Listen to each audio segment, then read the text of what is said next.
How often do you consider the impact of a power cut on farming? For many South African farmers, it's a reality they face regularly. A power cut, or load shedding as it's locally known, is more than just a flicker in the lights. It's a disruption that sends shockwaves through farming operations, from irrigation systems to cold storage facilities. Imagine the consequences when water pumps stop working, leaving thirsty crops in the scorching African sun, or when cold storage facilities lose power, putting harvested produce at risk. Power is the invisible thread that weaves together the tapestry of farming.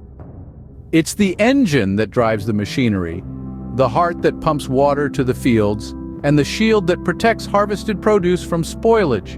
When that thread is severed by power cuts, the whole tapestry can unravel. South Africa's power cuts are not just random events, they are a symptom of a deeper issue, an aging, overburdened power grid struggling to meet the country's energy demands. And while farmers are resilient, these power cuts have the potential to disrupt not just their livelihoods, but the country's food supply. The farming landscape in South Africa faces a significant challenge due to these power cuts, and we'll delve into how it affects a specific region. Imagine running a farm where power cuts are a frequent occurrence. That's the reality for farmers in the Western Cape region of South Africa. This beautiful region, known for its vineyards and fruit orchards, is grappling with a massive challenge: frequent and unexpected power cuts. To understand the gravity of the situation, let's consider the case of a typical vineyard in the Western Cape. A vineyard operates like a well-oiled machine, with each process relying heavily on electricity.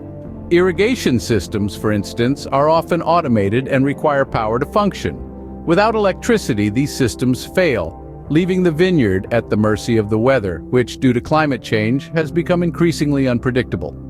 Think about the wine production process itself: the crushing of grapes, the fermentation process, the bottling. All these stages require electricity. Power cuts can interrupt this process, leading to significant losses. In some instances, entire batches of wine have been ruined. Then there's the issue of storage. Many fruits, like the apples and pears grown in the Western Cape, need to be kept in cold storage to maintain their freshness. A power cut can raise the temperature in these storage facilities, leading to rapid spoilage.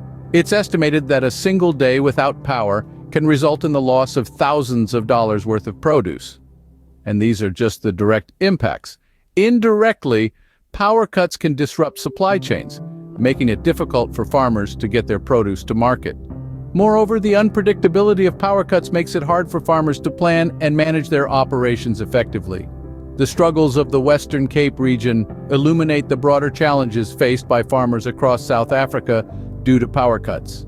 Dealing with these challenges requires resilience, innovation, and a commitment to finding sustainable solutions.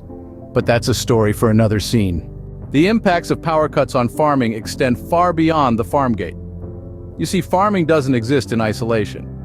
It's part of a complex, interconnected web we call the food supply chain. Picture this: a power cut hits just as a farmer is about to send off a shipment of fresh produce. The refrigerated truck meant to transport it is now a warm, food-spoiling machine. Now, even if the farm's produce escapes the initial fallout of a power cut, there's the storage facilities to worry about. No power means no refrigeration, and no refrigeration means spoiled food. But it's not just about food waste. These power cuts also have profound economic implications. For instance, farmers may lose income due to spoiled crops, and this economic strain trickles down to the communities they support. We're talking about job losses and increased poverty. It's a domino effect where one problem leads to another and another. And finally, there's the impact on retail. With power cuts disrupting everything from crop growth to transportation, grocery stores may face shortages. You might walk into your local shop one day to find the shelves eerily empty. Power cuts in farming create a ripple effect that resonates throughout the entire food supply chain, affecting us all. Power cuts pose a formidable challenge for South African farmers, but hope and solutions do exist. As the saying goes, necessity is the mother of invention. In the face of these challenges, farmers are turning to renewable energy sources such as solar and wind power. These sustainable options provide a reliable source of energy independent of the grid. Moreover, power storage solutions like batteries and generators are also gaining traction. These can store excess power during times of plenty, to be used when the grid fails. This approach not only safeguards against power cuts, but also promotes energy efficiency. In addition to these technological solutions, policy changes are also crucial. Governments and regulators must recognize the unique needs of the farming community and create supportive frameworks for renewable energy and power storage solutions. The silver lining in this situation is the resilience and adaptability of farmers. Faced with adversity, they're finding innovative ways to keep the lights on and the crops growing. Their determination and ingenuity are truly inspiring. While power cuts continue to challenge South African farming, the resilience and innovative spirit of our farmers give us hope for a sustainable future.